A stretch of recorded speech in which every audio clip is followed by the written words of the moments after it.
Welcome,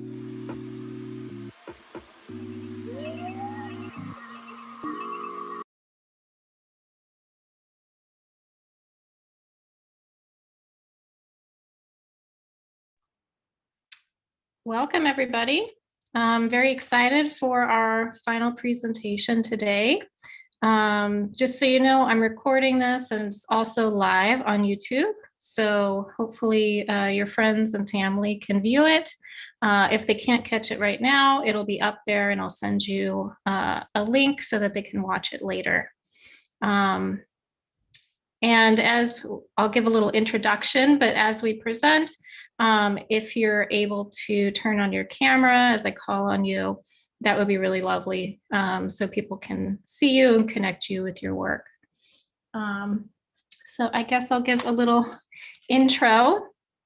And I want to thank each and every one of you for participating in the class so actively, for sharing your thoughts and your vision and your work, not only with me, but with the rest of the class and now with the world. And I'd also like to thank John Brady from the library for uploading all of our work and building our website, which we'll have a little preview of here. So for those of you who are unfamiliar with the class, HCOM 434, which is Creative Publishing and Critical Storytelling. This semester, we focused on the pandemic and a lot of the events of the past year, right? So given this moment of tremendous upending that's been led by the pandemic, by wildfires and climate issues, social and racial justice movements, changes in education and our public life, our class sought to document this transitory nature of our experiences from moment to moment during this past year, 2020 to 2021, and to really look towards the future, right? We've imagined how the after might take shape and what our potential future might be. Each week, you as students viewed various modes of publication and creatively responded. And our website is a collection of those responses in many media. The mediums we used include podcasts, art, creative writing, personal narratives, all sorts of various modes. And we use that to kind of record and process what we've been going through. So what we'll do here is I'm going to, and hopefully technology will work with us today, we'll see. So let me kind of go through this. So here's a link to our website. So it's going to live on the Digital Commons at the CSUMB website through the library, right? And let me click on this link here, which will bring us to the website. So here's a really nice logo for the class that our students Sarah and Malachi put together. And here's a description of our class. So here are our weekly response activities. I've also included some of the podcasts that my students created last semester about interviewing people about the pandemic. So if you're interested in those, they live here. And so if we click on this, it will pull you through each of the submissions. Each student, although they created multiple responses, like about 10 throughout the semester, they selected the ones that they felt were most responsive to their experience. And then they each chose one to deepen and to create in greater length. So if you click on these, it will show you a thumbnail. You can also download the file itself. So for people who are doing research or who want to preserve these creations that we made, can download them. Here is data, our metadata about the pieces themselves, how they were made, who made them, how to cite them. And then also, there is a resource here as well, and a larger image itself. Okay, so let me go back.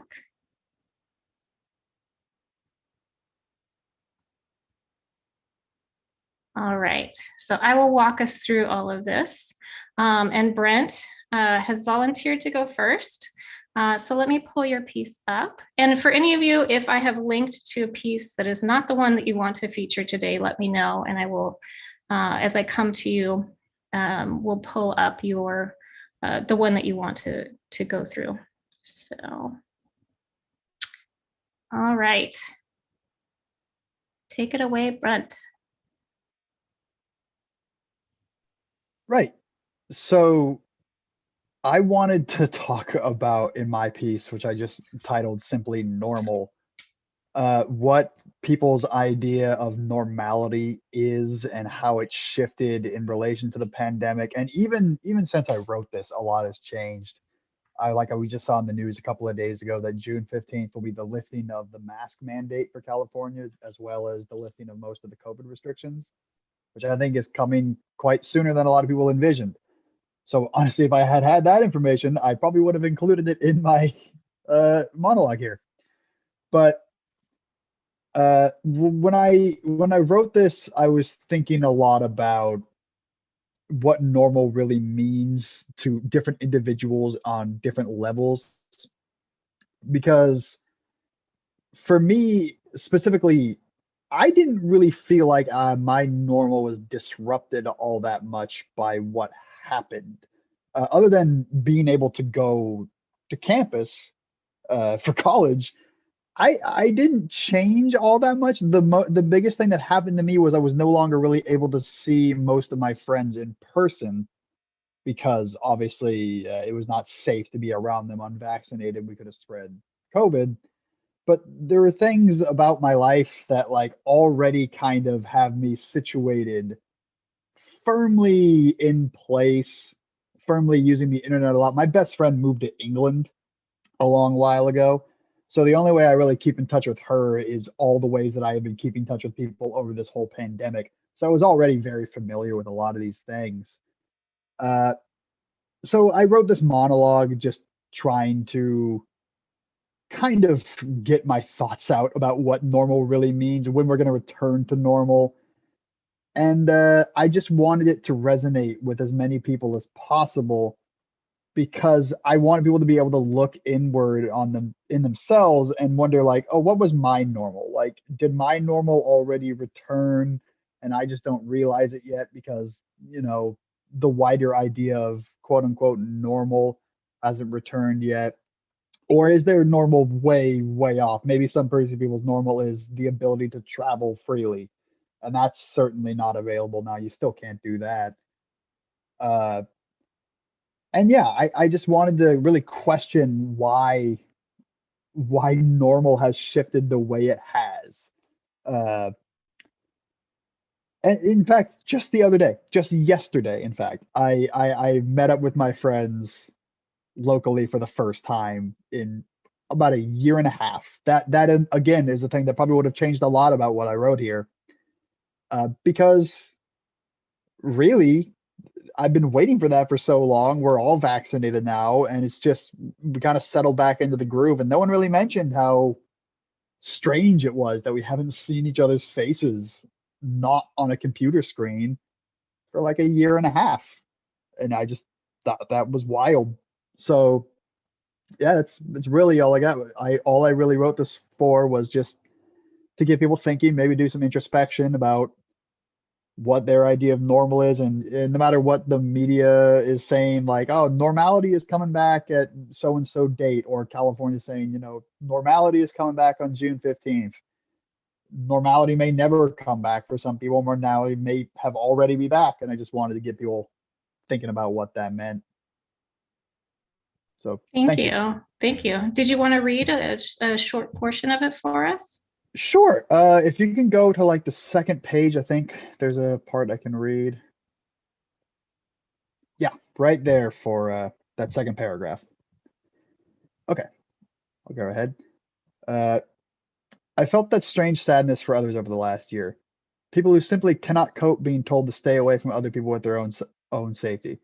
I could give them 1,000 suggestions of ways to fill their times. I could tell them writing projects, video games, 100 years of movies to watch, the endless churn of the content that is the internet. People are specific though.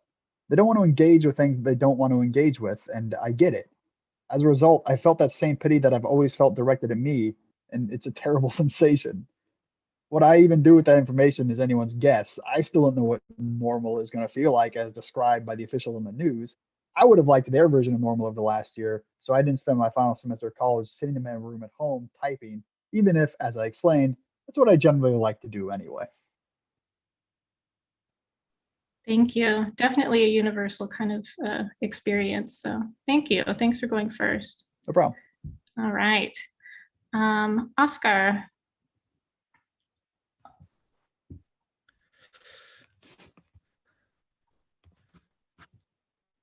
Okay, do you want me to talk about it first or play a snippet?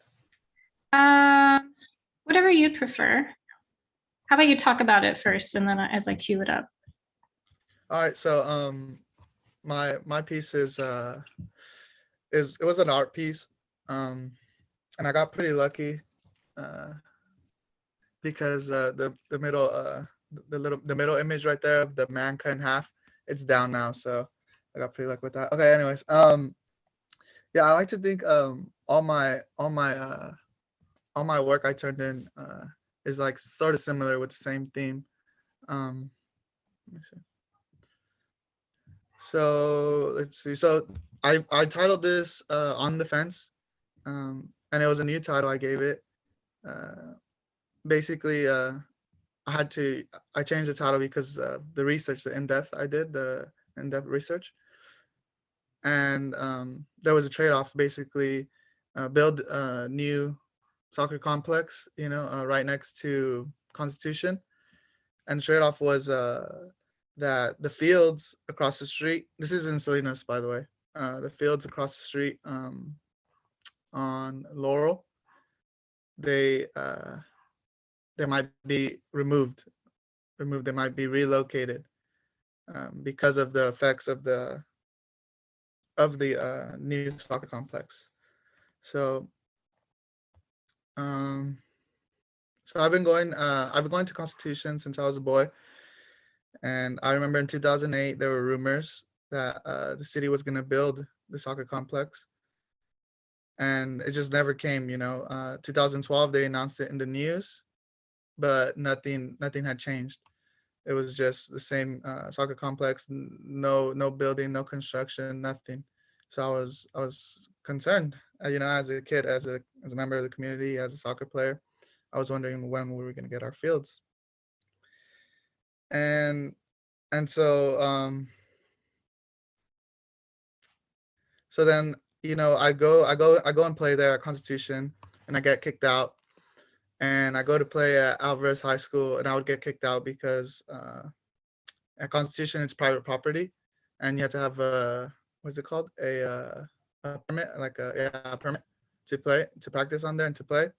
Usually they don't ask you for it, but for this, I don't know, a couple of times I've been kicked off. So it was kind of embarrassing, and it felt like, I don't know, I just, like, we were just trying to play, and kind of felt like a criminal thing, like, and then having to jump fences, like to get into Alisal or to get into Alvarez. It just didn't feel right. It didn't feel right with me. Like, why do I have to jump a fence to go play at the park, So so that's why I put these images of the locked fence, of the new fields coming soon, because that's what they've been saying since 2008. It's 2021. There hasn't been any renovation, nothing. They haven't done anything. So then, as I said, I started to do research in the in-depth, project, and I found out that in 2018, or a little bit before 2018, because 2018 they settled a lawsuit with the fields across the way, And basically the fields were saying that the city or the people who were planning to construct new fields, they didn't plan correctly, and they didn't account for the stormwater. So because they didn't account for the stormwater, the whole process got pushed back even longer. And so eventually in 2018, yeah, they settled. And there was actually even CSUMB, other CSUMB students also asking questions like, well, what's going to happen, And I found out that that they got that student got like a grant or something to plant native plants all around the new soccer complex.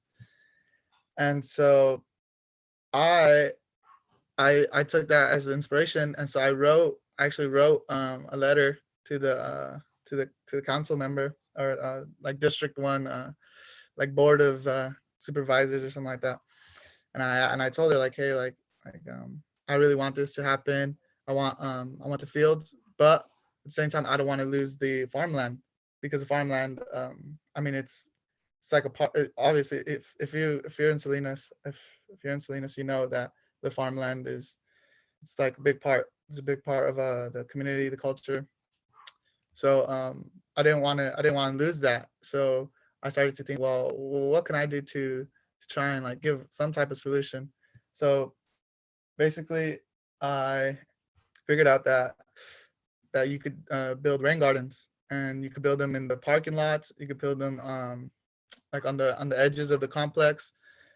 And so I wrote that letter, and I sent it. And as just like a solution, or not a solution, but like a like a help, like just to help out. And so the other day I drove by, I noticed they're digging ditches, and I was like, maybe they're getting ready to build some rain gardens there.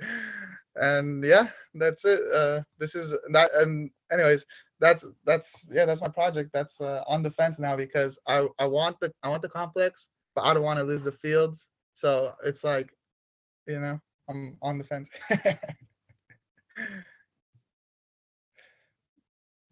Man cut in half is a perfect representation of how I feel after being kicked out of a place for simply trying to play. What frustrates me more is that Salinas Regional Sports Authority announced new plans to construct plenty more fields just behind what they have now. But that was announced back in 2008. Taking this new information, I started to delve deep into what was really going on, and this is what I found out. If Salinas builds a sports complex, it could lose acres of farmland, and eventually that farmland could be turned into residential, retail, and office space. The potential damage it could do to the farmland and the city is considerable.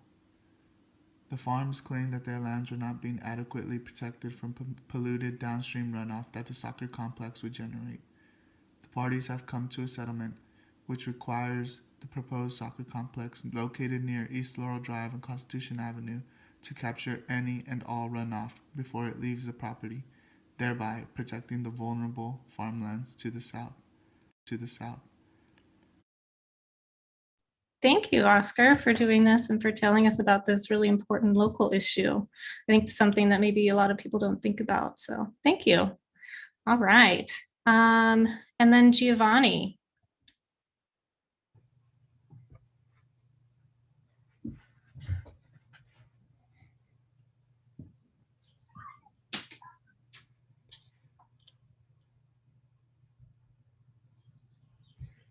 Sorry, it's not going to show the whole image here, but we can kind of all scroll through it as you talk about it. Yeah. Alrighty, everybody. The theme that I decided to delve in was Earth and her sentience. I decided to showcase this piece because Earth is a living, breathing entity. The aspect of thinking of her as an incubator for humanity is selfish. As we toss and turn inside of her, there are repercussions.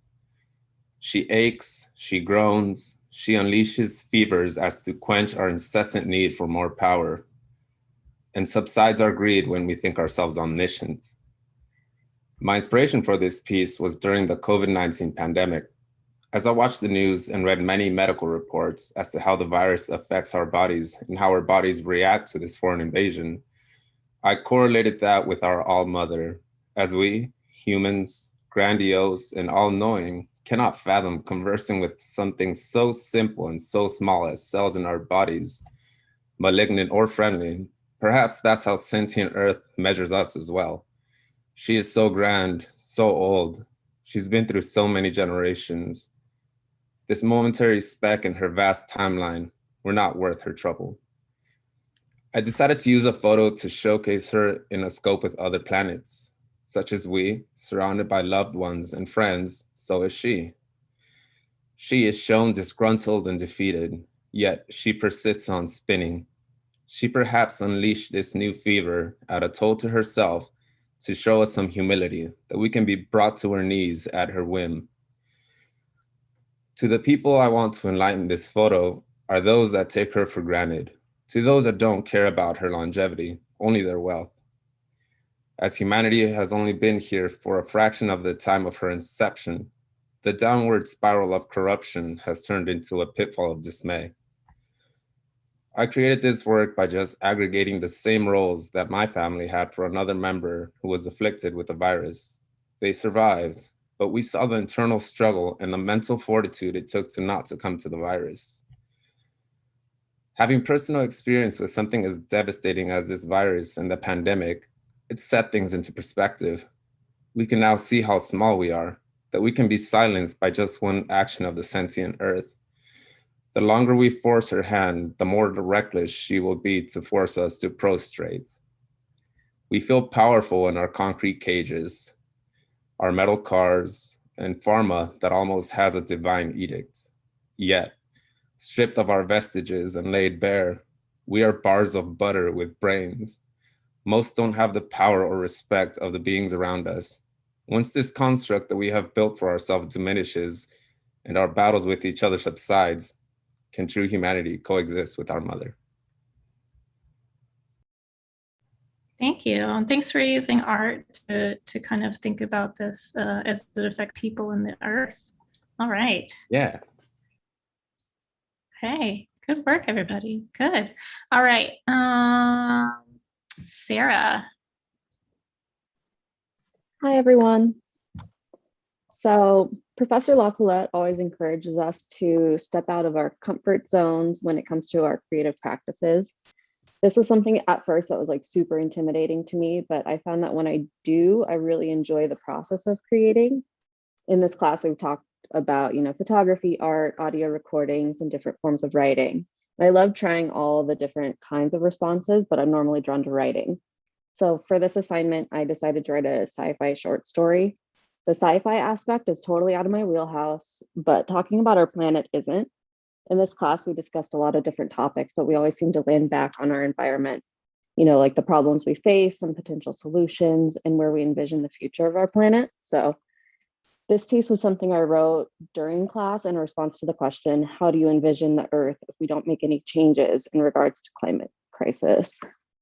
After I wrote the piece, I couldn't get the image of a burning Earth out of my mind, so I created the artwork to accompany it. Okay, so the world ended in neither a bang nor a whimper. Instead, it ended one scream at a time. Eliot was correct on one count, though. Mankind was hollow. All saw the warning signs, but refused to change their ways. So they obliterated our own planet in a fit of entitlement and greed. You can still see the planet we used to call Earth from the windows of the station. The atmosphere looks like the rocky exoplanet GJ1132b. In videos I've seen from the before, the planet used to be the most vivid blue and green. It looks like a dream, or a dream of a dream. I wish I could just dip my hands into its soft, cloudy atmosphere.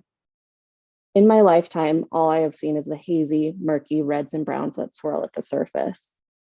It looks as if it's burning. That's because it is. You can't see anything past the dense smoke and gas, but it's better that way. If you really could see the damage our people had done, it would be more depressing. If you could see the remnants of all the creatures and humans who were abandoned while they gasped for their last breaths, you might look down on those of us who survived. I've heard that the skeletons were probably liquefied by the toxins, but that might just be a rumor. They try not to teach us about the before. It doesn't fit into the propaganda of the after. We're supposed to be the heroes of the human race. We are the elite that survived, the fortunate.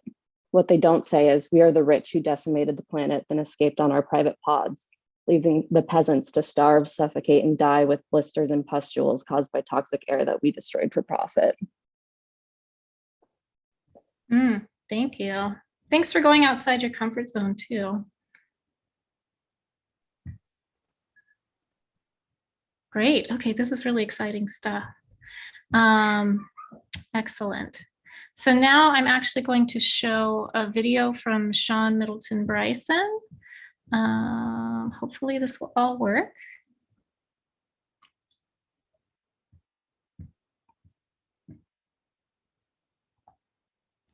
Hi, HCOM 434. This is Sean Middleton. Hi, Professor LaFollette. I'm going to try to make this quick because I want to get through the first scene of this. I have a short science fiction story called 4 Possibilities for Future Living, or The Expulsion of Kemi Spulong, a Contingency Plan for Social Rejects. I'm going to read you the first scene, which is about 3 pages long. I hope you enjoy it. And here we go. What's it going to be, kid? The uniformed woman spoke with her hands at the thin, dejected child that stood shivering in front of her. Her sign language was translated instantly into a vibrating, robotic voice. Its tonal indifference bounced off of Kemi's eardrums and landed on the dirty, snow-blown ground at his feet.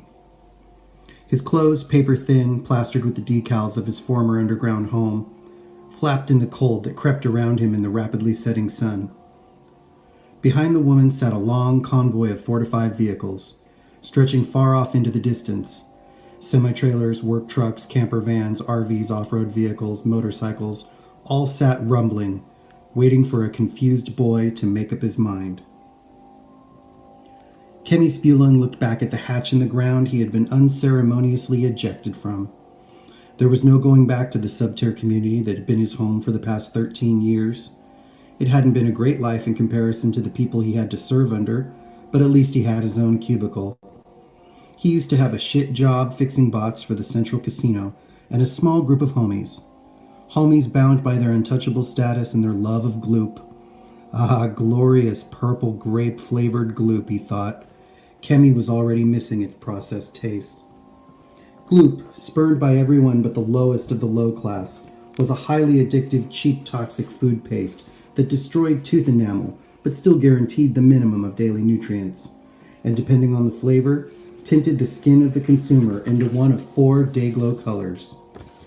In Kemi's case, he'd been slurping down grape-flavored gloop for the past 4 years, and because of this, his skin had taken on a decidedly violet hue that he wore with the pride of someone who pretends to wallow in their disaffected status. Kemi, like so many other young people who worked the shit jobs of the underground city, was a test tube baby. His parents had traded egg and sperm for a pass to better housing, and in the process, committed their future progeny to a life of servitude. Kemi had been raised to be part of the permanent underclass that serviced the needs of the richer residents of E&M. It was not a perfect system by any means, and Kemi, through an attitude expected of a child raised by uncaring handlers and machine learning, had come up delinquent in the system 1 too many times. Kid, you've got 5 seconds to take your pick, because this train is leaving with or without you. You understand? The abrasive robotic speech and rude signing woke Kemi from his pitiful reminiscence. The kid had been waiting in the open air for the past 2 hours, searching up and down the thin strip of highway for the next band of travelers to make a pickup. He had spent most of that time shivering in the cold, jonesing for gloop, and contemplating how to answer that very question. Where the fuck should he go? There were only 4 choices to be had in this world of messed up weather. First pick, go back underground and hide. Second pick, get lucky and find a spot in the dome-covered cities of LA. Or maybe he could be adopted by the travelers. Good luck with that. Or, dog forbid, try to make his way to the Archean open-air cities of the former San Francisco Bay Area, where the only thing between you and the climate was something they called the energy forest. Energy forest, what did that even mean? Kemi had heard it was just a code for some rickety scaffolding that sat over the city. You still had to live out in the open, he thought. That's what he'd heard anyway. Kemi fumbled his first choice by getting kicked out of his subterra community. There were other undergrounds to choose from, but by now the word would be out, and he would be on the no-comply list. All the corporations that ruled the subterras, the food conglomerates, the builders, and the energy companies that had partnered up to provide underground living would never allow him to immigrate to a different one. His former home, Exxon McDonald Assets, E&M, had banned him from its logs by now, and in doing so, had sealed his fate. Nope, he would have to choose a new path, and he would have to make that choice in the next few seconds, or else he might end up freezing to death and or probably get eaten by some scavenger creature before the sun rose over this bleak desert landscape again. He looked the woman up and down, who glared back at him. Even wearing a full-face helmet, Kemi thought she didn't look half bad. He tried to straighten up his freezing, hunched-over posture. It didn't help much. He still looked like a shivering twig of a boy, his flimsy clothes flapping in the wind, revealing his scrawny, undernourished body. The woman's eyes were serious and blue. Her hair was black. She wore a heavy, dark green winter jacket open at the throat and a gray-green one-piece work uniform underneath. Like so many of the travelers Kemi had heard about, the woman appeared to be deaf. Or maybe she was just using sign language to fuck with Kemi.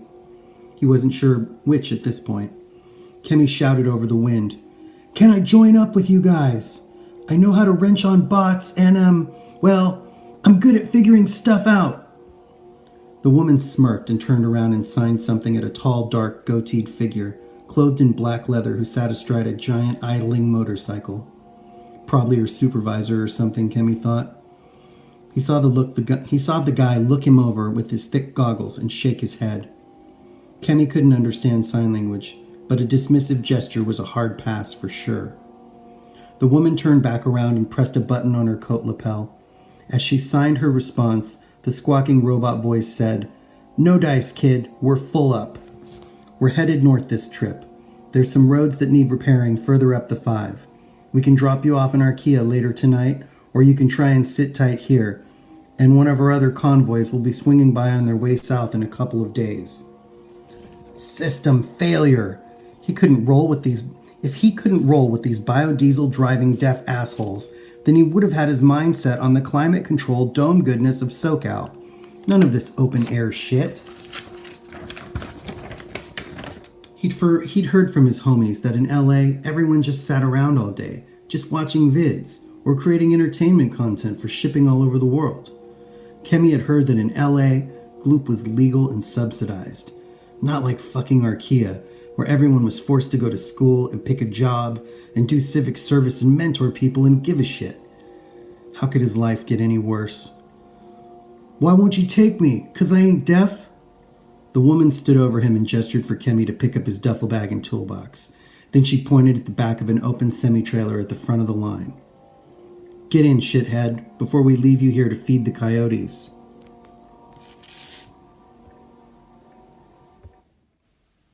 That was the end of scene 1 of my short story. If you want to know the rest of it, you can always reach out to me by email and I can send you a file where you can actually read it. So thanks a lot. Everybody have a great rest of your semester and wonderful summer, and take care.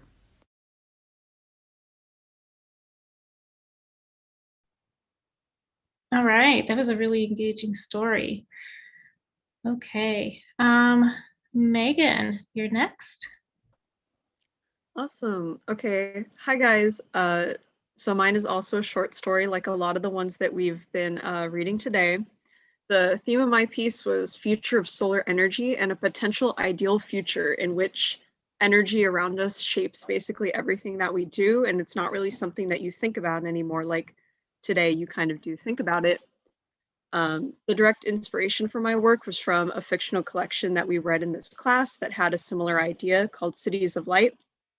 And that basically reimagined cities across the world in an alternative future where clean energies were the norm. And most of the pieces were from the perspective of the individuals who lived in that area and worked with those technologies. So it's a short fictional creative story that follows the life of a young kid in this new solar age and his understanding of the current energy that they focus on, as well as the previous energy, which is our world with gas and fossil fuel.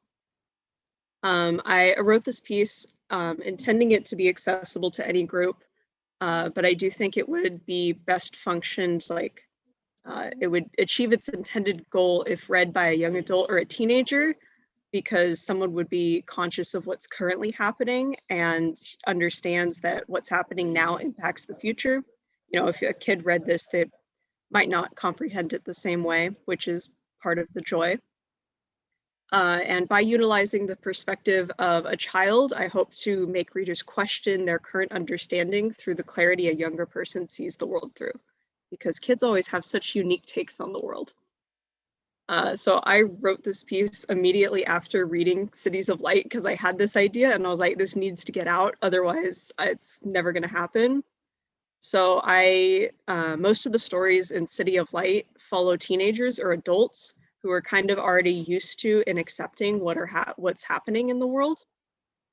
So I wanted to use a child who this is the only thing that they've ever known, where this new clean energy is the only thing that they've experienced. So anything else is unnatural to them. And the main point I had tried to achieve was I wanted to alienate the writer almost, in a sense that this world is really unfamiliar and it's not something that we would currently see in like New York or LA or anything. But I also wanted it to be something that was comfortable, something that, you know, you could see yourself living here if someone had made you. So I tried to construct this in a short period, although this is kind of long, but I just wanted to represent the story as an outsider and then represent someone who represents us, so someone who conforms to our norms of fossil fuels and all that. So I'm going to read a portion starting from, not far from the boys' house was a much larger building, although it had the same structure and materials as the houses before it. The copious glass surfaces lit the entirety of the building as long as the sun remained in the sky, and the decorative blue solar panels covered the rest to absorb and preserve the sun for when night had fallen. A mechanical system the kids were forbidden near sat at the front of the building, wires trailing to and from it, eking out into the neighborhood to connect the homes to the center of the community. Outside the school, a glimmering blue bus sat, loading students with the aid of several teachers. Devoid of exhaust fumes, the quiet hum of the electric vehicle could be barely heard over the childhood clamor, the twisting of an internal battery, converting the sun that struck photovoltaic solar panels that surrounded the bus into power that let the bus run. Good morning, Asahi. Are you excited to visit the museum today? One teacher asked, writing a quick note on a tablet in hand. Mm-hmm. And I get to visit my grandpa afterwards. He's so cool, Asahi spoke excitedly, before getting distracted by a student getting on the bus, whom Asahi chose to call out to. Oh, Ravi, wait for me. He followed behind the other student quickly, earning a chuckle from the teacher taking notes. Morning, kiddos, a hardy man in the front seat of the bus waved to every kid getting on. He wore a plain white outfit, a watch that matched the one that Asahi and the other kids wore, and gloves that covered only his thumb and first two fingers. Ravi waved Asahi to a set of seats just behind the teacher's sworn first row and line of sight of the bus conductor. After all the students got on, checked by the teachers, the conductor closed the doors with the press of his index finger to one section of the tablet. Ravi peered over the front seat and the teacher's hands to watch as the touch of gloved fingers drew a guide map for the bus, a final tap pushing the bus to smoothly maneuver from the school's front lot out into the street. Fewer cars lined the street than they did historically, but those that remained on the road all moved the same. Cars moved in time with each other, fluidly incorporating the bus into the mix, avoiding the devoted sections for pedestrians and bicyclists. People walked, chatting under the chilly morning sun, greeting the bicyclists who either glided by on an electric battery or chugged along, pedaling to charge up their depleted battery. All the while, the sun beat down, providing a gentle warmth and a cast of sunshine that struck and danced along the edges of solar panels that decorated more available surfaces than areas left exposed. And that's it. Thank you. Thanks for creating this new world. All right. And Madeline? Hello, everybody.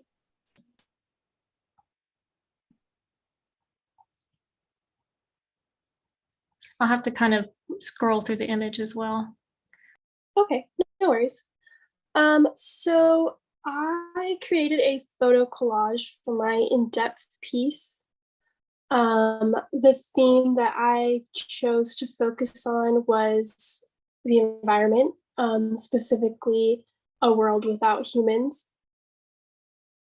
So basically, my photo collage has to do with what the world would look like if humans disappeared one day.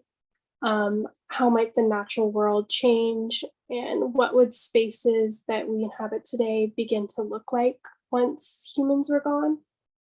I was inspired to use this topic because of readings and things that I've watched outside of class having to do with the environment, and as well as how the environment and populations of animals and plants have improved just since we've had to all stay inside throughout the pandemic. And then also something from class that was really inspiring to me was the photo essay that we all looked at, A World Without People. So I think that my intended audience for this piece is anyone and everyone that leaves a footprint on the environment.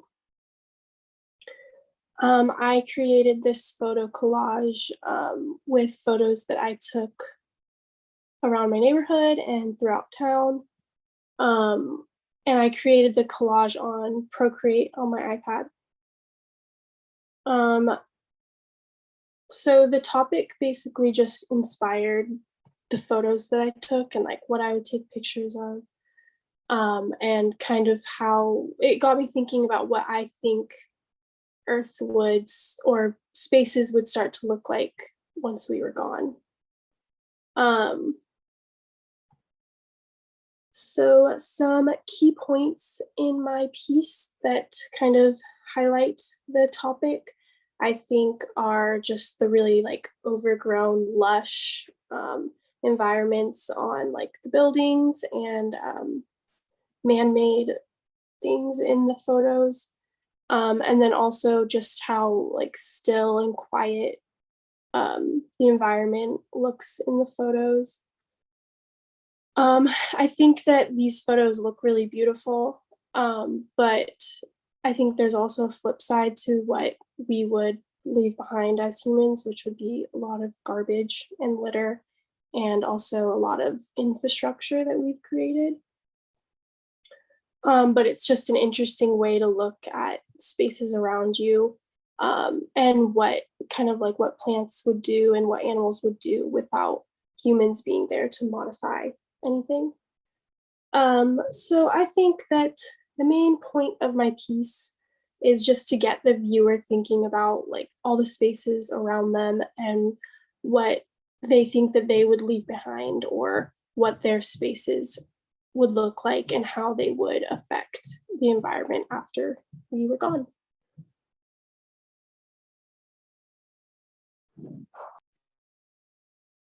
Thank you. Thanks for sharing these images.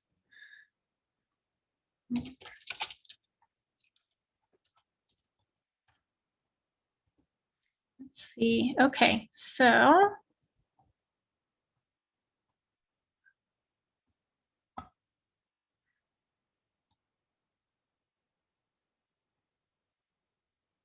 on Malachi.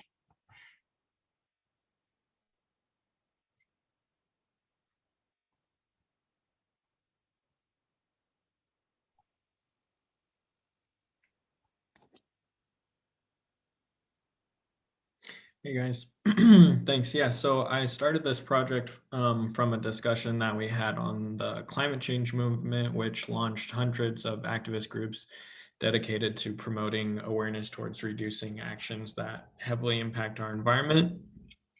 The connection between wildfires and climate change is pretty straightforward. Warmer temperatures dry out fuel so that in areas that have large amounts of these really dry fuels can start a wildfire a lot easier. So my inspiration and focus on the environment and the devastating wildfires that burned over 4 million acres last year came from a camping trip that I took with my girlfriend in September. And a wildfire actually started in another area of the forest that we were camping, and we had to evacuate.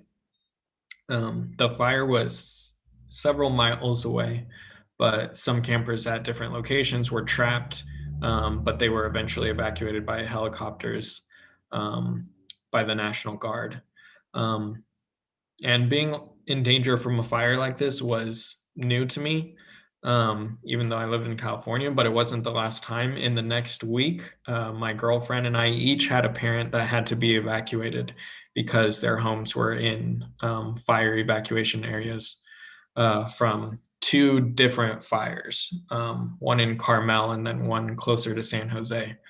And these close encounters woke me up to the reality of their destruction, and that climate is changing in ways that can produce even more wildfire. So I wanted to show in my work that we can, if we recognize these things that are causing them, we can take steps to reduce them.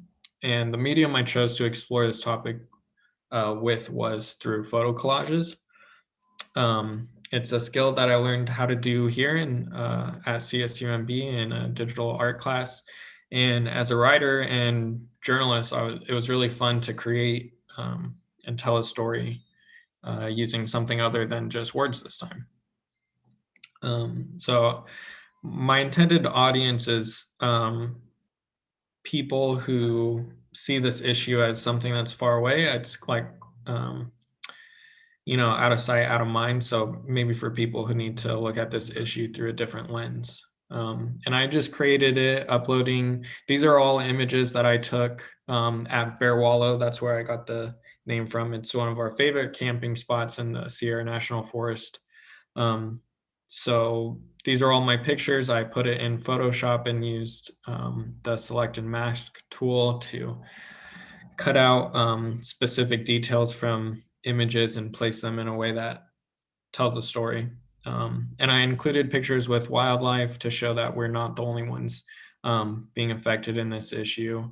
The fire is actually even from a fire that we built in a designated space with a campfire permit in case there's any fire department people here. So I'd say a key point that I like about this photo is that I chose to put the flames kind of behind my back, if you can see in that picture on the inner tube, just to symbolize how I think I used to look at fires, like behind me, out of sight, out of mind. But the danger is very real, and I think climate change is an issue that we can't turn our back to anymore.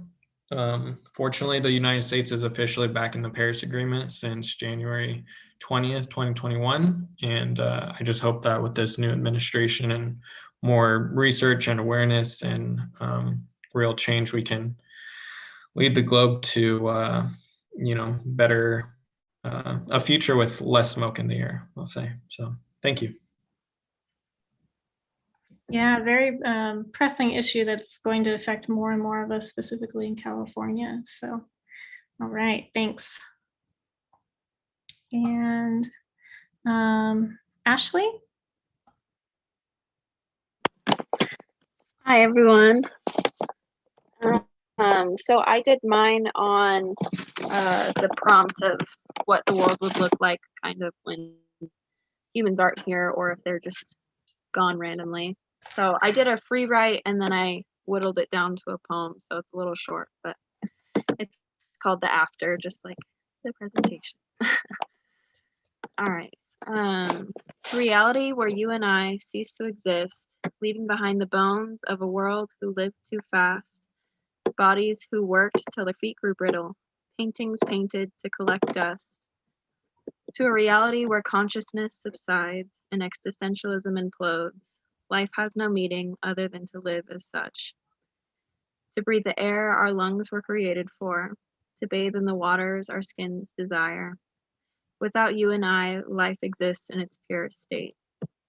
We leave behind ruins, a jungle gym for creatures to inhabit, where I hope the birds will nest on the 20th floor of skyscrapers never needed.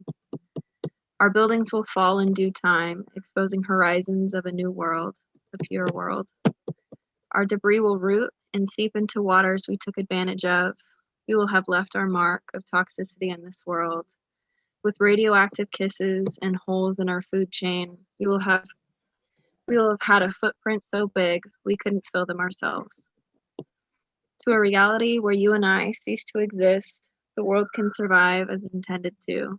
There is no bias, no intention, just purity and survival, a better place.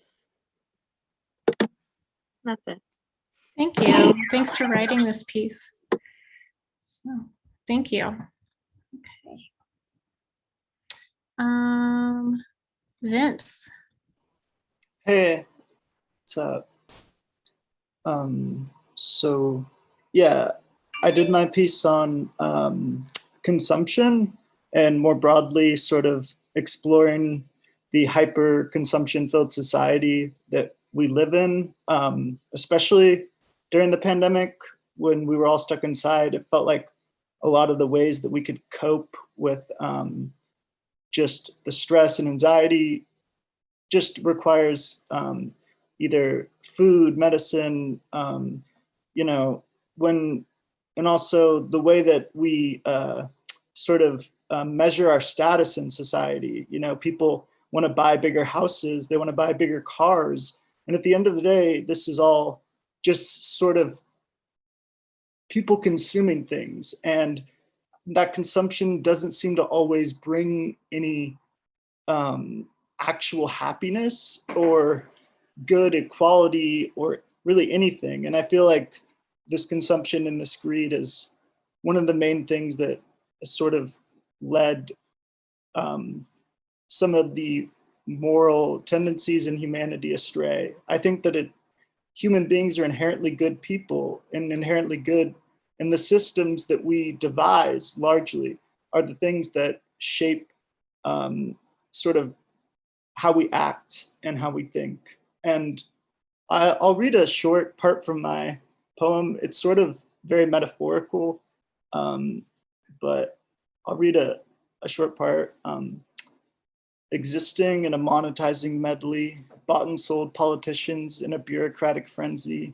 It's the capitalistic tendency to see every being as a means for profit relentlessly. When you ask me what system I would choose, I say one where the alarm clocks of ethics isn't constantly hitting snooze. At the end of the day, what could we lose if we metamorph the free-for-all and awaken from the ruse? And that's really metaphorical, but I think, just focusing more on other people and less on ourselves is really the root of what my message is going for. Thank you. We appreciate your social commentary in here. Thanks. And Jacobus.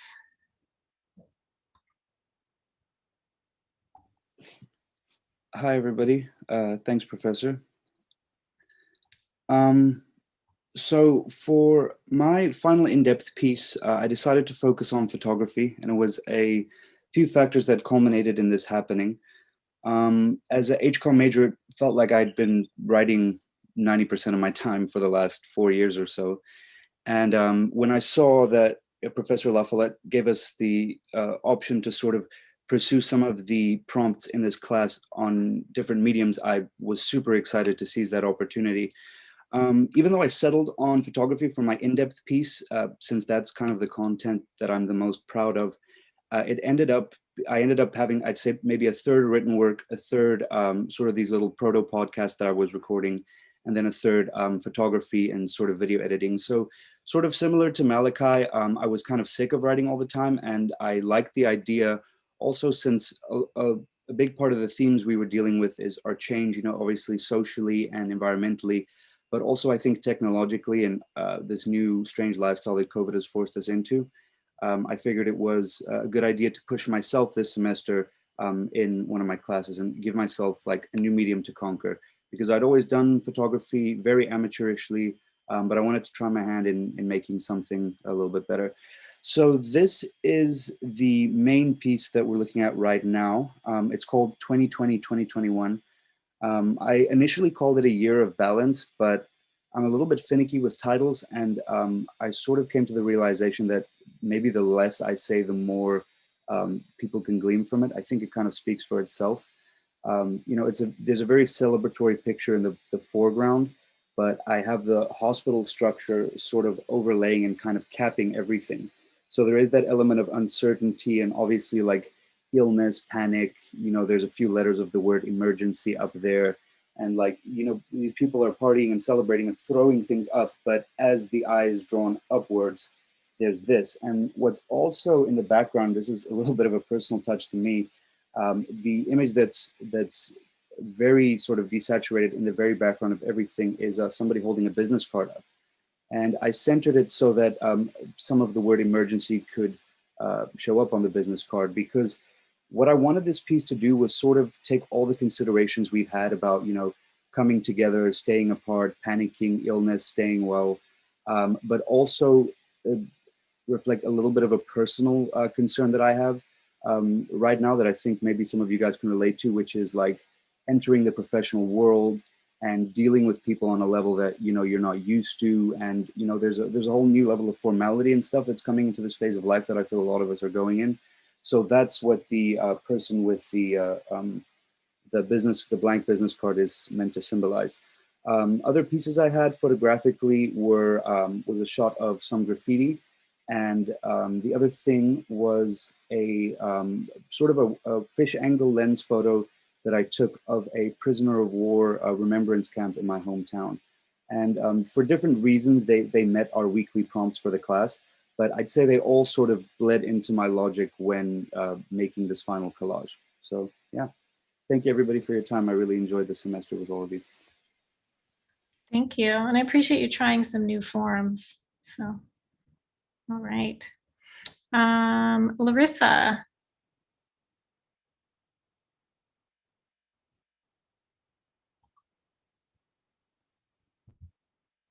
Is Larissa here with us?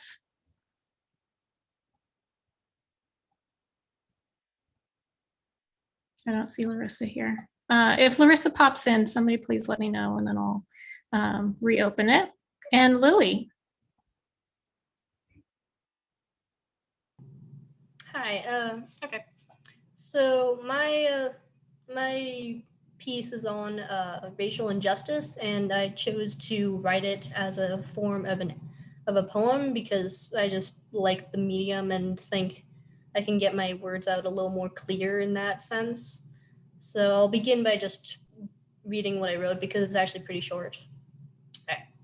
Raised fists. Walking through the streets, fists raised high. Banners, posters, shirts, signs, slogans, sayings, chants. Voices in the crowd, voices needing to be heard. Police following, always following. Peaceful until not, content until not. Just trying to live, rioting in the streets. Doesn't matter who threw the first stone, blamed either way. Marching on, marching then, different voices, same message. So I was taking a little bit of inspiration both from last year's BLM movement that was happening in the summer, and also during the during the civil rights movement back in the day, and how it compares to then and now, and how things are different but still very much the same in some regards.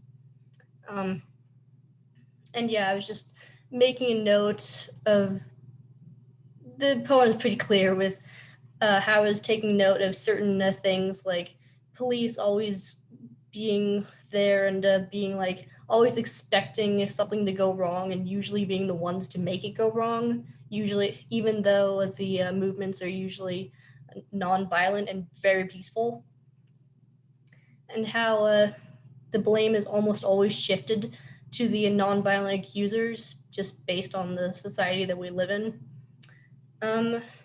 yeah, I think, and yeah, I chose to focus on this piece in particular, mostly because I think it turned out really well, and also because I think it's an important topic to discuss, especially now, even though we're not exactly having as many as many movements in the news as before, but I still think it's important to be aware of these things going on. And as for the intended audience, probably pretty much anyone really, anyone who will listen and being like, knowing what's going on and getting the message out there in a different way, because like obviously poems are more. It's a medium that's very fluid. I think it's a good way of it can connect with lots of people in a very short and precise way that some pieces may not be able to do. So yeah, that is my piece. Thank you for documenting this. All right. And then this is a video from Matthew Scott. Hello. My name is Matthew Scott. I'm actually here. You made it. Whoa. Yeah, I'm actually currently. I thought you were on a plane. Okay. So do you want to? Oh yeah. I actually landed. I'm driving home now from LAX. Okay. So do you want to talk about your piece instead? Yes. My piece is titled "Raise Your Flag," and it is a call to action.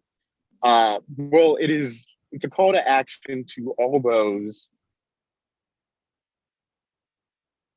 to be who they are, their authentic selves, unabided. To show themselves for who they are, because if the opposition is going to raise their flags of hate, we might as well be who we are, regardless of anything. And I was inspired to write the piece while driving down a suburban Southern Californian street where a combination of Confederate/Trump flags were hanging.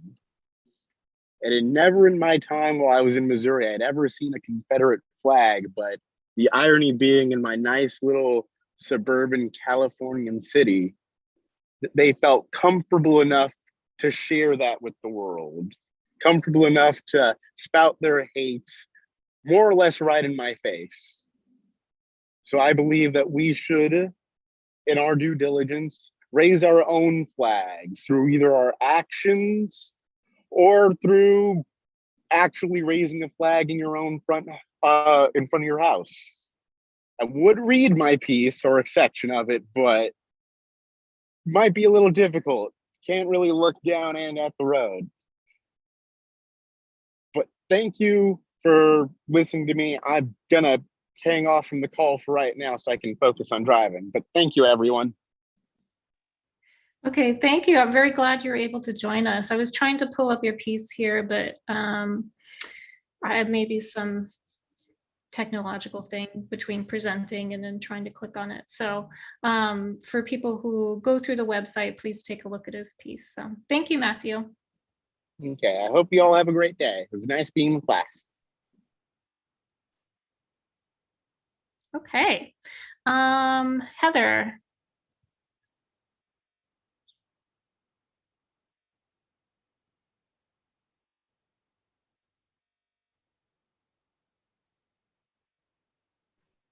Hi, everyone.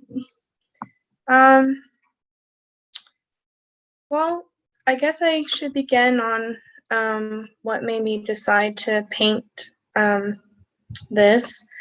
So I want to begin by saying that I decided to elaborate on a photo I took in 2020. It was actually one of the Black Lives Matters protests. So like, of course, it's one of those things where you've always seen in movies or like on the news, and like being in history class and reading about history books, you know, with protests. So it was my first time that I've ever seen a protest like in person. And thankfully, it was a peaceful protest.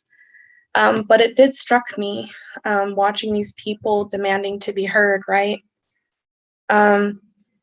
So I learned a lot, honestly, not just like with what happened recently, but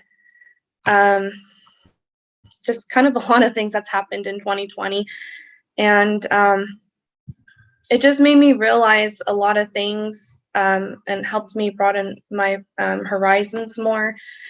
And I've always known that there's still a lot of work to be done with the system. But this last year has really helped to open my eyes and see that, like, you know, a lot of the death, abuse, like, of the Black community, and then, like, as the Black Lives Movement, like, fighting for a long overdue justice, it just made me realize we haven't moved as forward as I thought we had. And as I learned more about the injustice towards the Black community, I also learned about the hardships towards Black women.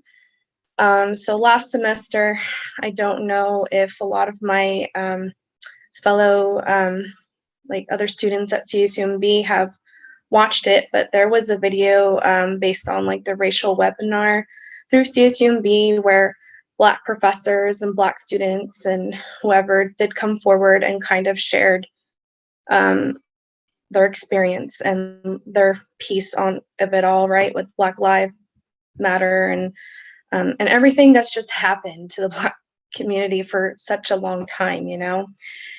And I don't know why. I mean, like I said, I knew there was always like this unfairness, but I just never knew like the big picture of it all, because clearly, you know, I wouldn't know firsthand, but I'm willing to learn about it, of course. And it was just appalling to learn that how often Black women are just overly sexualized, or how frequently they endured like sexual harassment, and just thinking about how often they're belittled, and which forces them to work twice as hard, right? To like prove their worth and whichever goal it is they're trying to achieve, whether it's place of work or whatever their goals may be. And then how often they get treated like as a target for abuse, and then how regularly it escalates to their deaths. So it's just crazy to me, like how often that occurs. And so painting these pieces, it's just all I kept thinking about is like how much this needed to be remembered so that we may move forward as a country, right? So that history doesn't repeat itself.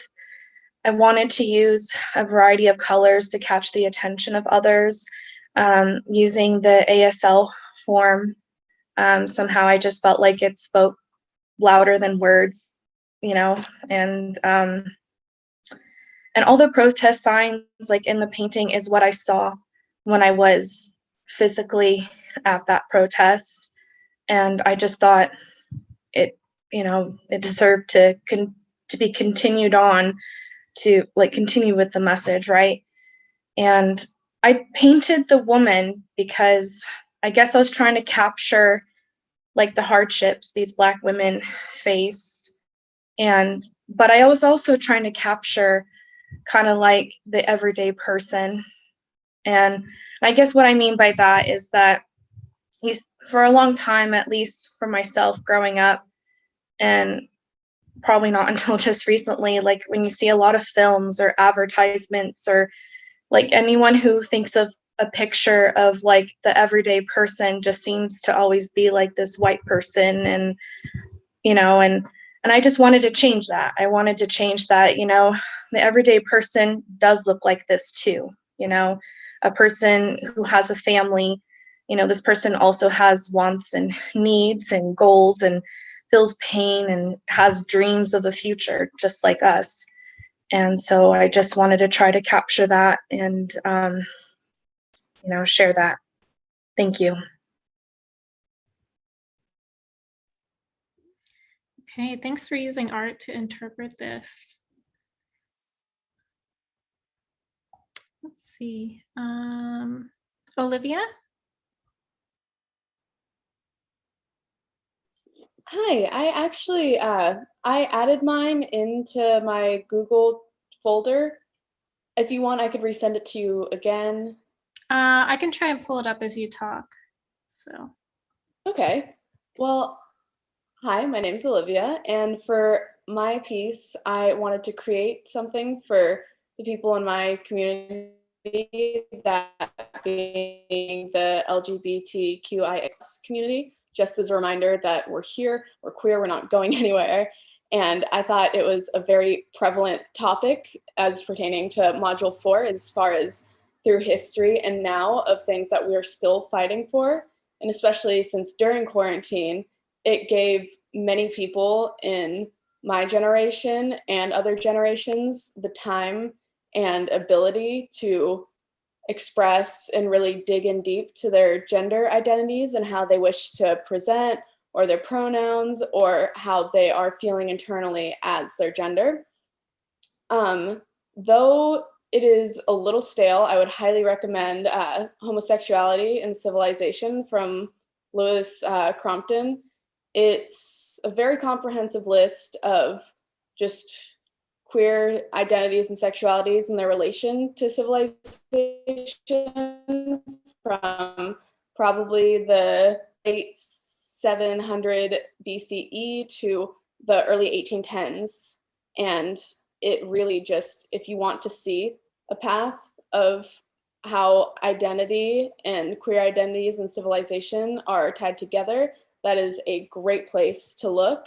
I, for this piece, wanted to create an androgynous person that could be from just about any time back in, say, ancient Greece, when people would, of course, since men were the only people that were in plays, they would be dressing, and that's where the original drag queens came from, would be dressing in women or femme-presenting people's clothing to perform. And as far as my design, I included a lot of my personal sentiments about gender. And just to break some of that down, as far as the colors go, of course, I had to include the rainbow, which is a staple, even though the rainbow has been modified, which is why I wanted to include the other colors, which are now added, which is the trans flag, and then black and brown, specifically because Black women and trans women and people of color really pioneered and were at the forefront of the majority of the queer movements. So that's why I wrote "We're here and we're queer" in the trans colors. On the side, I have "fuck gender roles" because, that's personally how I feel. But on the other side, arcing on the rainbow, I have "out of the closets and into the streets," which is personally one of my favorite kind of like queer rallying statements. And I wanted to include the non-binary colors, which is purple, yellow, and gray, because that is a good umbrella for a lot of queer identities and is also an identity within itself. And I personally identify as non-binary. And I just wanted this to be a fluid piece. And even though it's in my style, I definitely changed up a lot of my color choices and brush choices that I would usually use to reflect the hardness and softness that gender expression tends to present itself in, and create a dichotomy. I also leaned into painting more masculine because I really wanted to push myself out of my comfort zone, because I usually draw femme presenting people. I created this piece in a program called Procreate. It has a whole bunch of brushes, and it has honestly helped me elevate and learn so much more about art. But this is my piece. Thank y'all so much for your time, and it's been great learning with all you. Hey, very eye-catching. Thank you. Thank you. Okay. And Isla?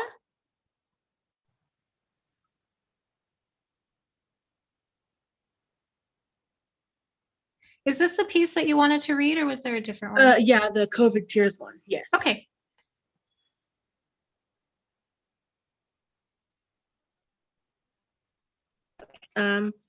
Hi everyone, I'm Isla. I wrote a poem just about COVID and how America handled COVID versus how the rest of the world handled it. This whole pandemic came and swept my world away. Zoom, zoom, zoom, day in, day out, staring at the blue light, hoping I'm going to the light. Coughing is danger, sneezing is danger. I can't be sick. It must be COVID. Hospitals are dangerous, dens of death and depravity. No money for anything. Businesses shut down. Mom and pop is gone. Swallowed by the big names, like a fat man with a cake. Homeless spikes and employment is the lowest. Doors slammed in your face. Rent rises. What to do? Stay safe and wear a mask, or go on the streets like an army of ants. A colony of followers. Subscribe to your own lies. Thank you, everyone. Thank you. Thanks for writing this. Dauphine?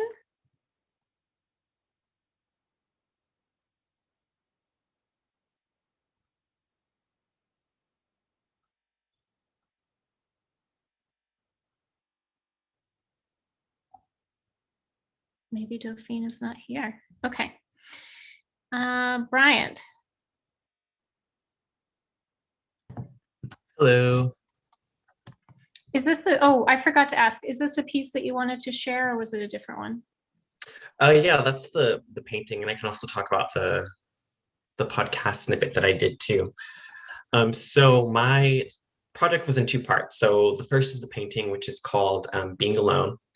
And I drew this before class, actually, right around the start of the pandemic.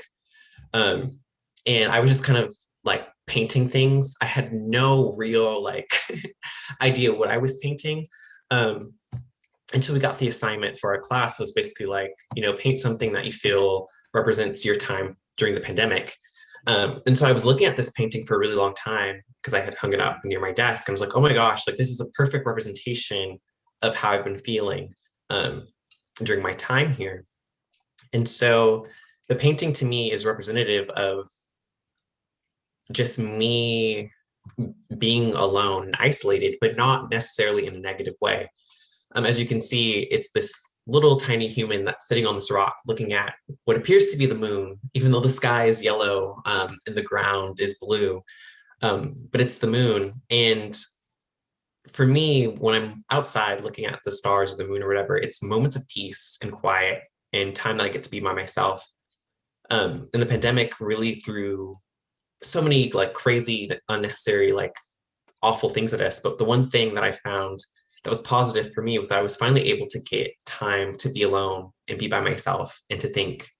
And being a college student, that's not something that's expected of you to do. You're expected to be on the go. You're expected to be doing so many different things, putting yourself out there, doing this. And I just think in a world of social media, if you're an introvert and you're not an extrovert, you're just kind of looked down on as being like weird and like all this other things. And so before the pandemic, I was like really running on empty because I was trying to live up to expectations of just all these external forces. But when it hit and they were like, okay, everyone has to go inside, everyone has to shelter in place. It was kind of a moment for me to just be like, I can finally breathe and relax. Despite all the all the craziness that happened, I got to be by myself, and that was really cool. And so that was what I wanted this painting to resemble. And I go into deeper dive in the podcast episode that I did. And I wanted to experiment a lot with podcasting because being a part of the Transfer Student Success Center, we actually created our own podcast this semester, Transfer T with the TSSC. Check it out, it's on Spotify now.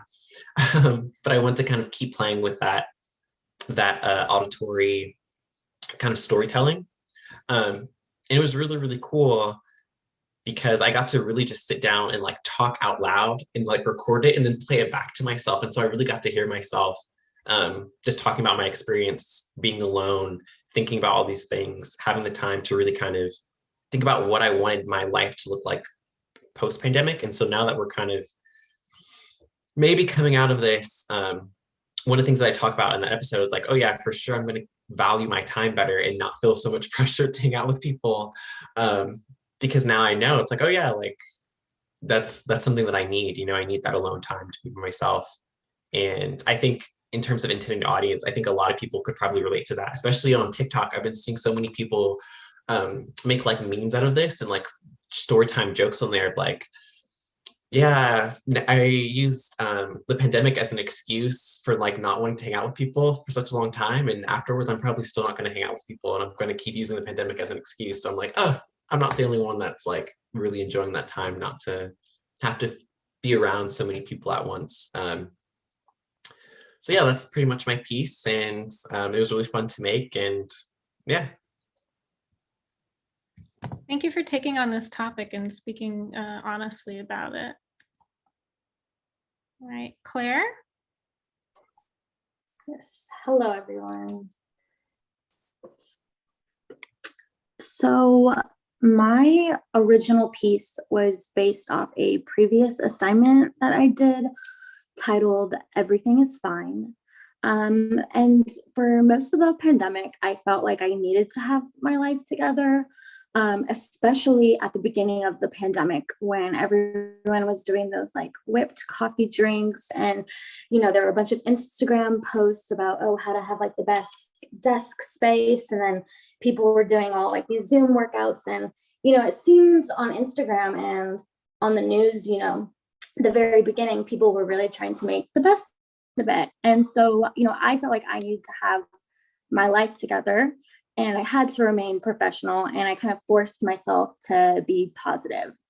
Meanwhile, while I looked put together for Zoom calls, the rest of my life felt like it was falling apart because while hustling and doing everything I needed to do, I wasn't really taking care of myself and I was neglecting my needs and kind of my life around me. And it also wasn't helping, when you have other personal problems that whether there was a pandemic or not, they would still be there. And, I kind of just like decreased the second semester, I decreased my responsibilities and I started saying no. And I, lowered my work schedule and I stopped procrastinating as much. And I just really started to focus on myself without trying to force positivity. So the collages I made, the first set, kind of represents how mornings felt for me, waking up, going to Zoom class, feeling fatigued, stressed, surrounded by, your problems and you're trying to focus on your class, but around you, you just see all the stuff you have to do. And the second photo represents kind of this strange loneliness that I felt. I spent most of my days in California alone, and California did have, very, it had a lot of COVID measures in place, for a reason, as it should have. And I saw on social media, also I was spending more time on social media because of the pandemic, which that's not always good. And I just saw how my friends, many of who are in states with little COVID restrictions, were still living their life semi-normally.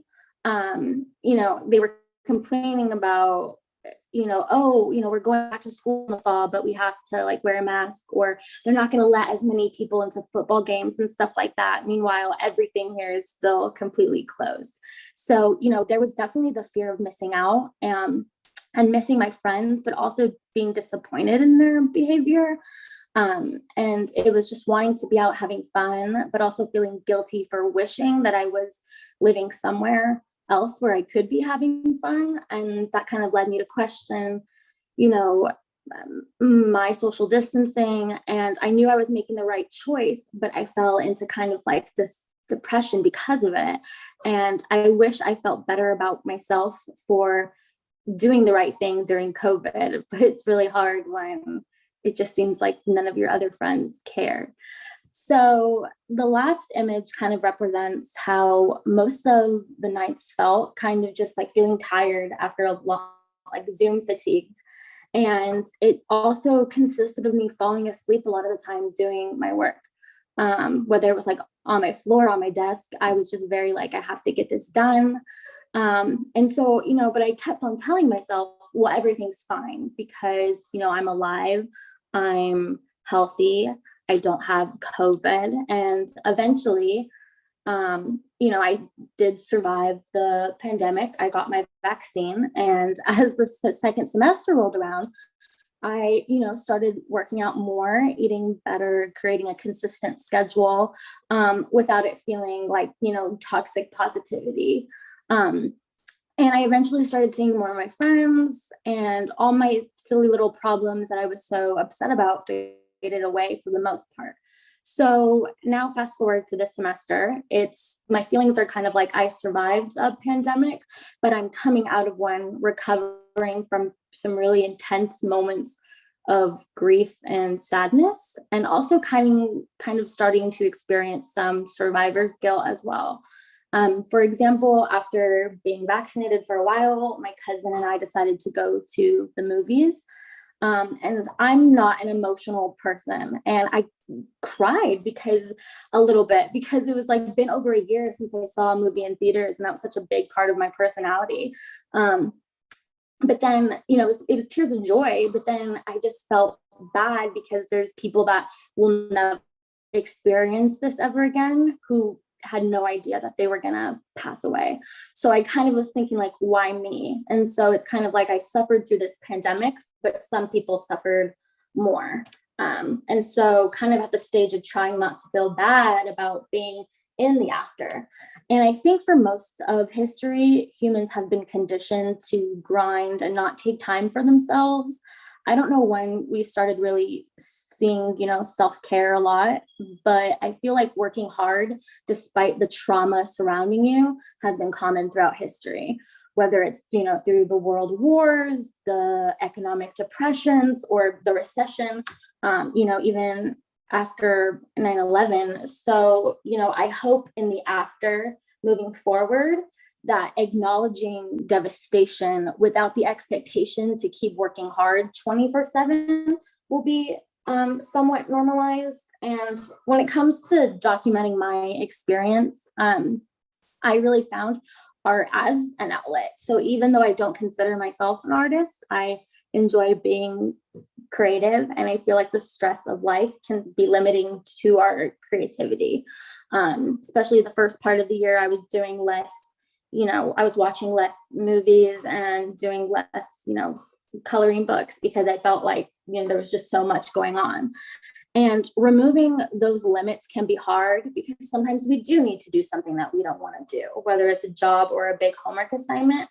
But there comes a time when we need to think about our life and the future as a whole and ensure that we don't go down a path of unhappiness. Because I have a lot of friends, who are into business and kind of that hustle culture. And I just realized in this pandemic, like I don't want to have that work lifestyle in the future because I don't want to feel like how I did the first semester of this school year. So I think that moving forward, what I want people to get out of this is we cannot forget the trauma experience in the past year.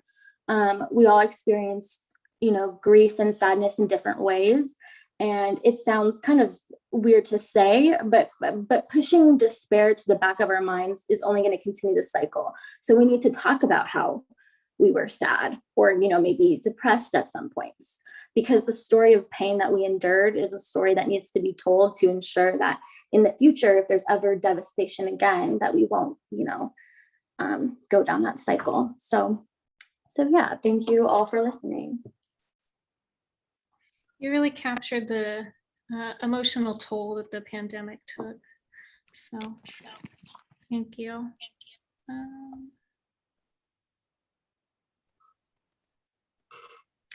Julian?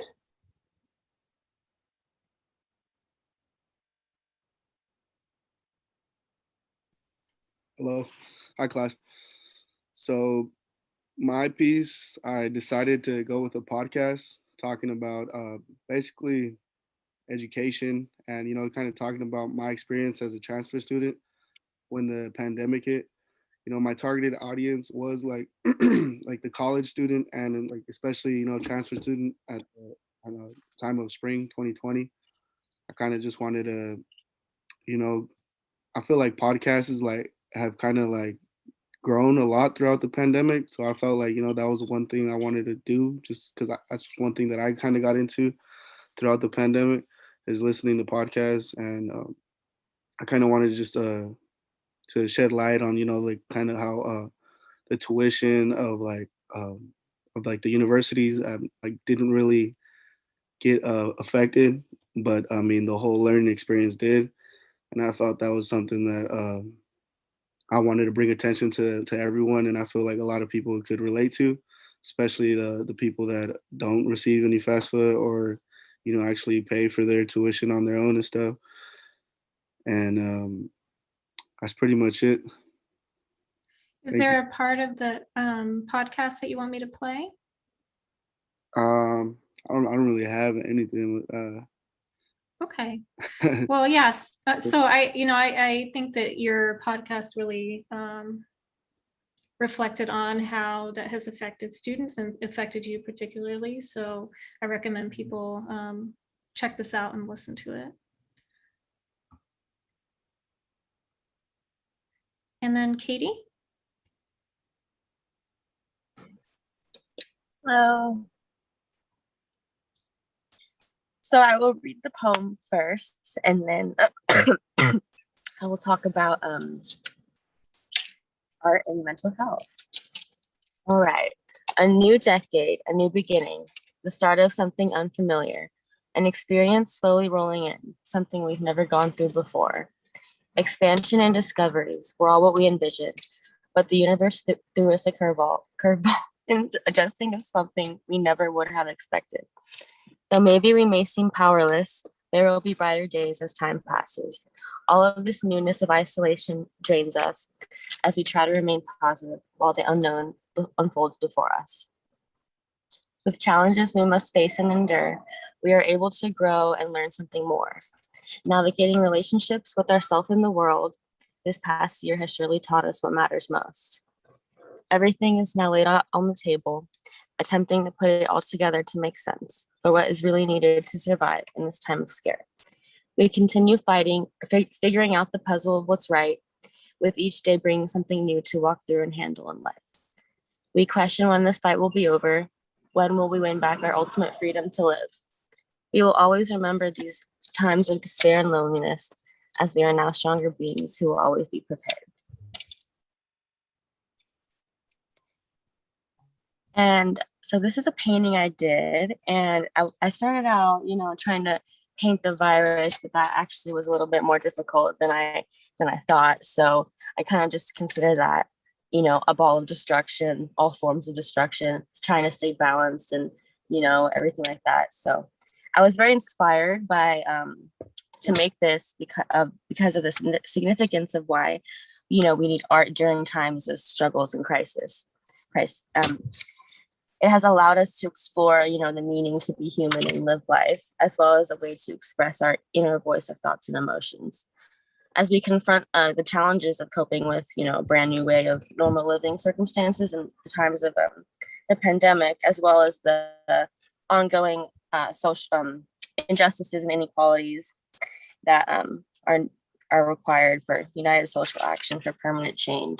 Art has been a place of outlet to express ourselves and feel connected to the world during these times of struggles and conflicts. And it's been impactful in our everyday lives, helping us process stages and events that happen in our lives. Also building relationships and coming together as an uplifting, strong community. During the tumultuous times of the pandemic, art has served as a tool for silently communicating from afar, spreading positive and hopeful messages in these times of unknown future. Especially over the past year during the pandemic, the art has been able to bring people from all over closer together. And it's a way to relive our stresses during these times of turmoil. or relieve our stresses, sorry, become more engaged and aware, of differing perspectives on it. Art has been created all over the country and globally in response to the racial injustices that have been happening, as well as the pandemic itself. And it's helping to make social justices visible and alive and help document movements. We have seen more people turning to forms of art as an outlet of comfort and engagement with artists around the world. Admiring and participating in art allows for us to feel more connected with each other universally and better understanding human experiences. As we are fighting long existing inequalities among us and societies, art has been a powerful tool in building stronger communities and allow for people to become more engaged with the world and connecting with understanding current issues and events. Art is a powerful tool within us that has positive, lasting physical and mental benefits. Not only does it help reduce stress, but it boosts our brain and immune system functioning. It enhances our mental health and emotional well-being and helps us process traumatic experiences and work through difficult feelings. Many forms of public art has emerged over the past year, allowing us to see reflections of human identities. When our surrounding environments reflect our experiences and represent our communities, it creates healthier mental states for us humans. Art is a form of documenting the world around us and how we are a part of it, contributing to the historical narrative through our creative artistic power each of us has within us, as we represent our voices and experiences in our artwork. Thank you. It's great that you're able to incorporate painting and poetry together. Yeah, it was a lot of fun to paint that. Oh, good. I hope so. Let's see, and then Marcy. Hello. Can I play that after? Yeah, can we play that after I finish talking about it? Sure, yeah. So I did my in-depth piece on, I titled it Passion and Production Post-Pandemic, and I did a podcast episode me talking about where I see myself after the pandemic. As I mentioned in the podcast, I talked about how before the pandemic, I didn't really know what I wanted to do in life or after graduation. I'm going to be graduating next week, so I really had no idea of what my passions were or just in general what I wanted to do. But COVID or the pandemic actually helped me to see where I can see myself after the fact. So my whole assignments for this project was post-pandemic, and I wanted to just show how, like, obviously the pandemic is something we never experienced before, and I wanted to challenge myself to see where I believe I would be after it's all said and done. I'm happy that this class was able to help me show my creative side and have it not just be all kinds of writing. I created this podcast episode on Anchor, which is a free website or app for podcasting, which I've used a few times in college and I really enjoy it. My intended audience is actually the community as a whole, because I feel like my passion for visual storytelling, we can all make a difference through that, with me wanting to share other people's stories. And in the end, 2020 as a whole, and even until now, it's been very unpredictable, but we all got through it. With all of the different assignments from this class we were given, it made us think deeper, and it has taught me not only how to see the world now, but just seeing myself and my passion. So with that being said, I wanted to share a little bit of what I said in my podcast. Around with the topics that we digital or physical. We're assigned a project to go more in depth of one of the topics that we talked about in class. Week 4 was a topic that intrigued me the most, and I was able to see more of my creative side come to light and figure myself out a little bit more. Week 4's assignment was to create an artwork, whether it be digital or physical, and look deeper into who we are and how we envision our connection to the world post-pandemic. Now, if you were to ask me 1 year ago where I would see myself in the next year, I would literally laugh because I would not know. I was unemployed, adjusting to online school, and just confused because the world was literally on a pause. I'm not much of an artist or graphic designer, so I did my best with this response. I created a picture using the site Canva and showed me as a cartoon being a videographer, recording a bunch of different people. Couples, families, children, and others. One thing in common though was that we all had masks on. The meaning of the photo was to show that post-pandemic, I want to be able to use my passions and love for visual storytelling to tell other stories, whether it be their story of how the pandemic has changed them, or just sharing their stories of what they've learned in the pandemic and how they plan on living life moving forward. Thank you. Thank you. Very nice work. And Samuel? Hey, everybody. So the creative piece I selected for this launch was a short story. It's a short story partially based on my personal experiences and various firsthand accounts I've heard from friends and family this past year. The story is about a young man living in college just towards the end of a spring semester, personal stuff, dealing with, day in, day out work, school, just looking for times to try and take a break from it all. The themes of this story are the persistent beauty you can find in the world when you're able to take a look, and the need to appreciate the inevitability of change as this year-long pandemic ends. The mediums I pursued in the story were, aside from a written narrative, I used a photograph that I took on a very long walk some months back. The intended audience for this piece is, anyone who's struggled with feelings of loneliness, isolation, and quarantine. And I want us to speak to people who are in love, who've had to go weeks or even months without seeing their loved one in person. Because I'm sure any of us who live in a long distance relationship can attest to that, particularly in quarantine. I wanted to reach people who, like me, find some comfort in walking outside and taking in the beautiful world around us, even if just for 1 minute. The personal narrative, vivid imagery in this written word, and the photograph, were the means of communicating this general theme. I wanted to put the audience in the shoes of this character, and I wanted to present a situation that anyone could have related to this past year. The general themes are joy, finding joy wherever you can, even when things have been tough, the happiness you get when you get that phone call from that one special someone, and when you're left out in the open with the wind on your face, the sun shining down on you, a mile of road stretching ahead, those are moments that you really need to treasure. And that's what the open road in this story really means. It's hope, it's joy, and the determination to keep walking down that road for as long as you can. And if I could perhaps just read one section towards the end, when this narrator steps outside of the house. Here we are.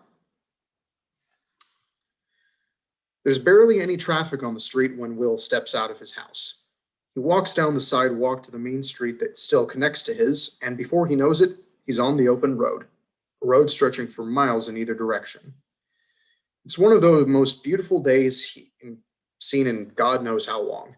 Like one of those paintings a man sees hung up on the wall of that one rich neighbor, a painting so convincing you'd think it was a photograph instead. As Will isn't an expert in painting himself, he decides to take a picture of the moment. On the road, the rolling green hills stretching into the west, and the sun smiling down on all of it. As Will admires the shot, it speaks to him on a level few could understand. He likes to think of himself as an optimist, someone who looks forward when he can help it. looking forward, not back. When standing on the open road, greeted with such a day, it's hard for Will not to feel better than he did when he woke up.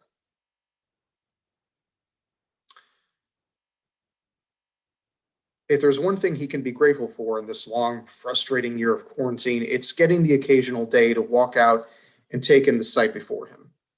Will pulls out a playlist of music on his phone, clicking on the first song that shows up. Will smiles. Eddie Vedder, Hard Sun.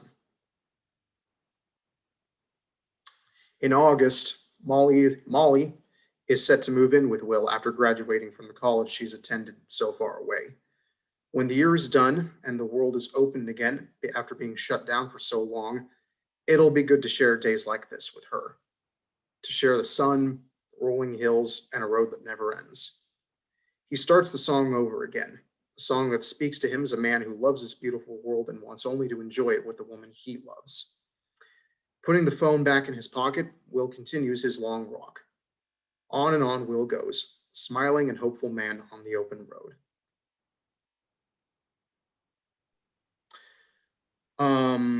If anyone could relate to something like that, I wanted to write this story for them, for people who enjoy the small things, the small comforts that keep us going, even when things this past year have been, to put it lightly, a bit of a trash fire. I wanted to create a story that could help us look forward to a time when things aren't quite so bad. Right. Thank you, Samuel. Thank you. Thank you for putting this together and thinking about some potential positivity. And Felicity.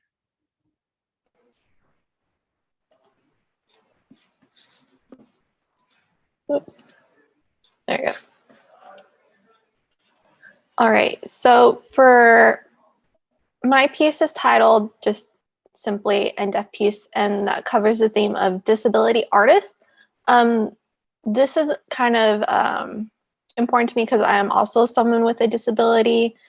So, and during the pandemic, it's already hard to kind of function and navigate the world as you're an able-bodied person, but for people who are disabled, they're actually having a much more tougher time getting to hospitals or getting the care that they need. And so this is why I did 3 poems, which I use as their kind of artwork as the title of each poem to kind of represent them. So I'm going to go ahead and read the poems. But so I also incorporated into each poem a little bit how I feel about my own disability on top of what I saw in the painting and what kind of came to my mind as I looked at their paintings, and also what they may have felt about their own disabilities. So the first one is A Road Trip, A Journey of Self-Discovery by Jonathan Wu, who also sits in a wheelchair. Body aching, I lean against a weary tree. Resting, I sought strength with each breath. Reds and blues cover my upper half, still numb. I could have tricked you into believing that there was only half of me. If only you and I were both blind enough to ignore what was in front of me. Surrounded by a meadows where trees thrive, feeding from the drops of blood that still cling to the bones they once resided in, without sensation. Steady eyes measure the distance still needed, a single wheelchair prostrates, as if to remind me, if only of untroubled path, there where there is no shame in conceding, its temptation sways me from my path, yet knowing what it would symbolize stops me from falling. Instead, I drag myself downwards onto broken bones, which validates my existence. While others refuse to see me as I am underneath this simple picture, while others see grass and meadows, I see the bloodshed of others who also choose this journey in search of something or trying to find what was taken from them. All the more necessary with one side, two side can't fill me with peace, yet I still endure. And then the second piece I want to read, Transit Station by Keith Samon, who is also visually impaired. Voices echo in the air along with the clanking. I stand among crowds, still some loud and some quiet, trying to envision what I hear since my eyes are unseeing. Through the atmosphere, I sense their presence, even as they flee as quickly as possible, since my guide dog gives away my label. Some make it a game, assuming at what it could be or what it means.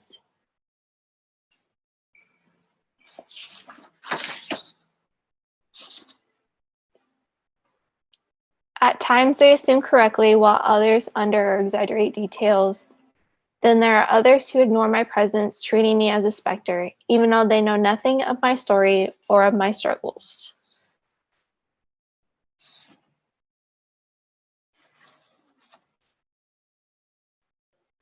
Yet they believe in what they see, even when I say different. And then the last one is Concert Symphony by Ping Lang Yang, and he's autistically savant. Lyrics carried by wind, sometimes seen and not heard, or heard but not seen. Symphonies carried by sea become a deserted island. At times even I feel carried by masses, yet isolated all the same. Even when consistently surrounded, always pass by, even though others come, yet never stay. Some come only to leave at once. Some come, but never listen. Their minds wander. Even with bodies present, bring as much comfort as those who've come and gone. Through it all, I remain, aging all the same, changing yet stagnant. Counting in between each step, breaths let me know who fled from their discomfort. Words give themselves away, tied to tone, highlights, means pretending not to have, leaving me to imagine everything else. And that is my piece. Thank you for listening. Thank you for addressing disability. So thank you. Okay, and then Maddie, did you have something that you wanted to share? Yeah, is it okay if I share my screen? Yes, I gave you permission to share.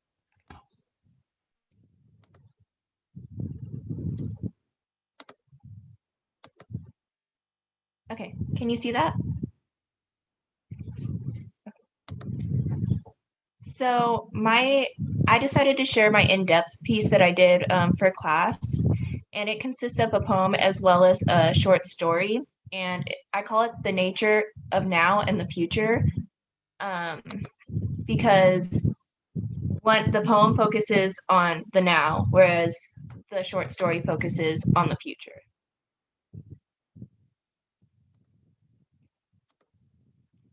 So my first piece is called Brush Fire, and we are well acquainted with fires as we live in California, unfortunately. And I live in the Central Valley, where every day is about 100+ degrees in the summer. And it's not uncommon for there to be little fires starting all the time, as well as in the foothills. About an hour from me, there's always fire starting, and it burns just thousands of acres there, and it's just really sad. So in my poem, I wrote about just how the fires affect us and how they're started, and just how everybody is affected by them. And then in my short story, I talk about a dystopian future with no people left in the world. It's after all the people have died out, and it's just animals and nature have just taken over. And I talk about how the animals have evolved and got into a place where they basically replaced humans. And let's see, switch to this. Can you see that I switched to that? Okay. So I'm going to read the first paragraph of A Future Without People. The weeds are overgrown, vines consuming every abandoned shelter. Fields of crops have died without the artificial nutrients they were used to. Where things died, they were replaced by an abundance of life. Trees grew where they had never grown before, now bigger and taller than they had when humans walked the earth. Some species grew to the borderline of overpopulation. Other species were eliminated as the predators were overpowering the prey. Where animals were lacking with the loss of humans, they evolved to compensate. And yeah, that's my piece. Okay, thank you for thinking of the future. I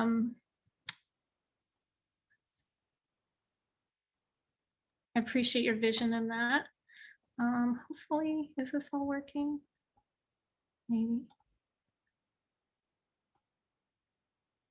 Okay, I'll stop sharing then, because I guess my last slide was just a thank you. And I wanted to thank each of you for your vision, for your imagination, and for your kind of deep emotional diving that you went into for this semester, and really pushing your own boundaries to try new things. So I appreciate each and every one of you, and I wish you all a lot of luck in the future. If you're graduating, congratulations. I'll be at the drive-through graduation this weekend, so I look forward to seeing you all in person if you're there. And just some housekeeping. If you have any work that you've missed, any of the creative responses, any of your in-depth piece, anything else that may be missing, just make sure to turn it in by this Friday. Otherwise, oh, and if you haven't put any metadata into your Google Drive, please do that so I can make sure it gets added to the website. But congratulations, thank you all, and go out into the world and make it a better place. Thank you. Thanks, Professor. Thank you. Thank you. Sounds Bye. good. Thanks, everyone. Thank you so much. Thank Professor. you. Bye.